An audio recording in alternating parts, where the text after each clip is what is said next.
মিয়ানমারের রাখাইনে সাম্প্রতিক সহিংসতার পর গেল কয়েক মাসে নতুন করে ৮০,০০০-এরও বেশি রোহিঙ্গা বাংলাদেশে প্রবেশ করেছে বলে জানিয়েছেন প্রধান উপদেষ্টা ডক্টর মোহাম্মদ ইউনুস। বুধবার মিশরের রাজধানী কায়রোতে মালয়েশিয়ার উচ্চশিক্ষামন্ত্রী ডক্টর জামরি আব্দুল কাদিরের সঙ্গে বৈঠকে তিনি কথা জানান।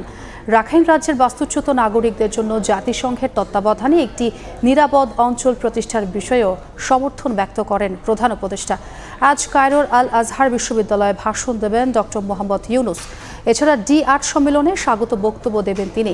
শীর্ষ সম্মেলনের ফাঁকে কয়েকটি D8 সদস্য রাষ্ট্রের সরকার প্রধানের সঙ্গে দ্বিপক্ষীয় বৈঠক করার কথা রয়েছে প্রধান উপদেষ্টার। এর আগে মিশরে পৌঁছে দেশটির পাবলিক বিজনেস সেক্টরের মন্ত্রী মোহাম্মদ শিমির সঙ্গে সংক্ষিপ্ত বৈঠক করেন তিনি। প্রফেসর ইউনুস যেহেতু বাংলাদেশ D8 এর বর্তমানে কারেন্ট চেয়ারম্যান, উনি হ্যান্ড ওভার করবেন চেয়ারম্যানশিপ ইজিপ্টের সাথে।